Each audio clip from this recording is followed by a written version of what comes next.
বলুন তো এটা আমার হাতে কি দেখতে কি সন্দেশের মতো লাগছে? কাঁচা সন্দেশ না? আসলে এটা কোনো কাঁচা সন্দেশ না, এটা হচ্ছে কটেজ পনির। আর এই পনিরটা হচ্ছে আমরা তরকারিতে খাই, মানে বিশেষ করে যারা হচ্ছে মাছ মাংস পছন্দ করে না বা যারা খুবই ডায়েট করে, স্বাস্থ্য সচেতন। আমি অবশ্য কোনো ডায়েট করি না, কোনো স্বাস্থ্য সচেতনের কিছু না। পনিরটা আমার অনেক পছন্দের। আমি কটেজ পনিরটা কিনেছিলাম অনেক আগেই, তো আমার ফ্রিজে ছিল, এখনও রয়ে গিয়েছে আরও।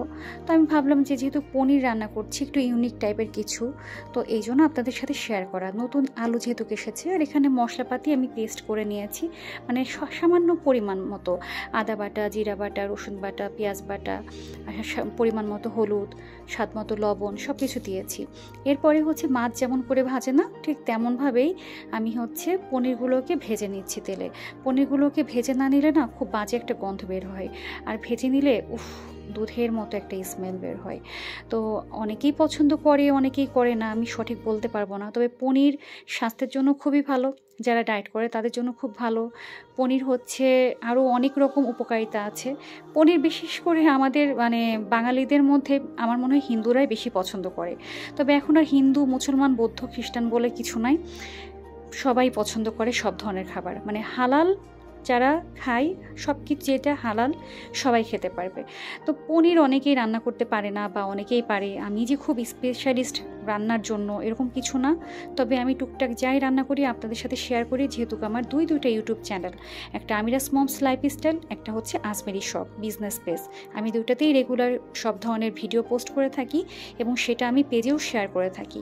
তো এই যে সব বাটা মশলাগুলো আমি সরিষার তেলের উপরে দিয়ে নিলাম, আমি আমার স্বাদ মতো মরিচ দিয়ে নিয়েছি এবং সুন্দর করে মশলাগুলোকে কষাচ্ছি, আর একটু করে করে পানি দিচ্ছি। মশলা কষাতে গেলে পরে তো মশলা শুকিয়ে যায়, কড়াইয়ের সাথে লেগে যায়, যার জন্য একটু একটু করে পানি দিতে হয়, এটা তো আমরা সবাই জানি। আর আলু, মানে মূলত আজকে আলু দিয়েই রান্না হবে, তো আলুটাকে ভেজে নিই না, যেহেতু নতুন আলু ছোট্ট ছোট্ট ডুমডুম করে কাটা হয়েছে, তাই আলুটাকেও খুব সুন্দর করে কষিয়ে নিচ্ছি। আলুটাকে কষিয়ে নিয়ে এলাচ দিয়ে নিলাম, এখানে আমি 7-8টা ছোট ছোট দেশি এলাচ দিয়েছি, এবং এটাকে আমি সুন্দর করে হামানদস্তায় একটু থেতো করে নিলাম, মানে গুঁড়া করে নিলাম। আর একটা আমি দারচিনি দিয়েছি। এটা দিলে কি হয়, আমরা যেরকম মাংসতে একটা স্মেল আসে না, বা পনিরের একটা বাজে গন্ধ থাকতে পারে, এটা আসলে আমার কাছে কোনো বাজে গন্ধ লাগে না, কিন্তু এক কথায় মুখরোচক করে খাওয়া যেটাকে বলে। কারণ হচ্ছে মাছ মাংস যে শুধু মুখরোচক করে খাওয়া যায় তা কিন্তু না, পনিরটা আমার কাছে অনেক ফেভারিট। আমি পনির এবার দিয়ে ঘরে বেশ 4-5 বার রান্না করেছি। তো এর আগেও আমি ইউটিউব চ্যানেলে শেয়ার করেছি, ফেসবুকে পেজে আমিরাস মমে শেয়ার করেছি, আবারও আমি নতুন করে এই বছরও শেয়ার করছি।